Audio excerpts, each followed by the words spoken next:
Now, Halim Shebaya is a Middle East researcher and political analyst. He joins me now also from Beirut for some further analysis. Thanks for speaking to us. You know, it's heartbreaking in a sense, because even if these protests have lacked clear leadership, there was a clear sense of unity and peace in their rallies. Do you think that's completely lost now, given what security forces are now accused of?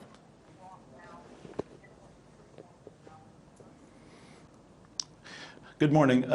No, I don't think anything is lost for the protests and for the revolutionary movement or the intifada. Actually, if you think about the excessive force that was used in the last 2 days, it's actually none other than a sign of the fact that the political class and the ruling elite do not have answers to the demands of the Lebanese people, and demands that even the political parties themselves, all of them, are saying that they are legitimate demands. So on the one hand, they're saying we agree with the demands of the people, but we'd like to come back and carry out these demands. But the people don't want that, including they don't want Mr. Saad Hariri to be back as prime minister. I mean, if you think about it, you used the word heartbreaking, and I think it's exactly the case. I mean, on the one hand, there's a lot of heartbreak, but also a lot of hope. But when you think of the political elite and how they've dealt with the whole situation, it's been 7 weeks since the resignation of Hariri, and really it's one postponement after the other. And if you think about the French Foreign Minister Le Drian, when there was the International Support Group for Lebanon, it was actually humiliating when he was speaking about how there's a need for international leaders to meet in Paris to press Lebanese leaders about the need for a solution. Yesterday or 2 days ago, he spoke to a French radio, and he said that the Lebanese politicians should get moving. So we're hearing that, and you know, this is really the only thing that should be happening. We are in the midst of an economic crisis, and our politicians are still disagreeing on who the next prime minister should be, and they're only appealing at this stage to the issue of constitutional legitimacy. So how so? The preamble of the Constitution states that there is no legitimacy for any authority that goes against the principle of coexistence. And the way this has been interpreted is that both the Christian and the Sunni and the Shia representatives or the communities should be represented in government.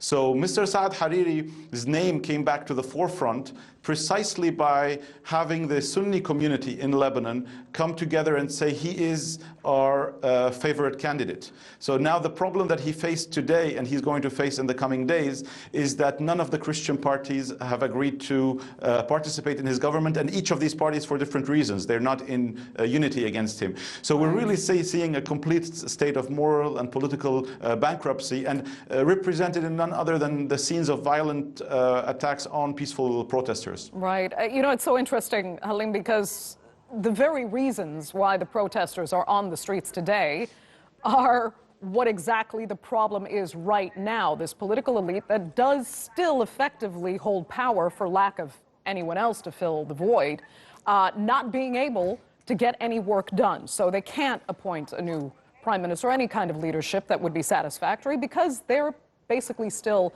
ineffective. So as far as the alternatives are concerned, who is there really to fill the void? What should this political elite that is still there and is supposed to be making decisions, what should they be doing now? Yeah.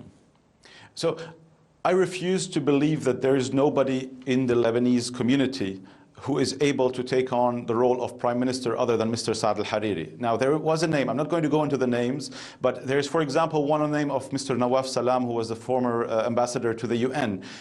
Just one among many names who could potentially come and take power, so to speak. So on this issue, Mr. Hariri himself and last week also the Free Patriotic Movement, which is the largest Christian party, have agreed in principle on the idea of having a more of a technocratic government, so to speak. So we have a lot of competent Lebanese people who can take power, and at the very least, and I'll tell you why the alternative will be better than what we have now, the bar that the current politicians and the current political elite have put in terms of governance and corruption and, you know, being responsible people really is very low. So I don't think it's the right question to ask, is there an alternative? I think there are plenty of alternative names if there is a political will to really say that yes, we've reached a situation because we as a political elite have been unable to govern the country correctly, and we're going to take a step back. And so now Mr. Hariri can really take a historic decision by accepting to name an independent candidate who is accepted by the Sunni community but also accepted by the street, and to have a technocratic government, thus putting the pressure on Hezbollah and Amal, who remain the only parties at this point who insist on having political representation, and potentially the president as well. So really there is a historic moment for the Lebanese political elite, which most likely they will not take, which is to say we will heed the demands of the people, we will not come back to power, and at the very least it could be a discussion of an alternative of a government for 6 months, for 9 months, of independent candidates, competent independent candidates with no participation in the past corruption and past policies, and leading up to potentially even an early parliamentary elections that can really reconfigure the political scene based on what people want. So we're in the midst of a crisis. I think any responsible leader would acknowledge that there's a need for a drastic measure at this point, not to come back to the same leaders who got us to the situation in the first place. Halim Shebaya, we're going to have to leave it there. Thank you so much for joining us from Beirut.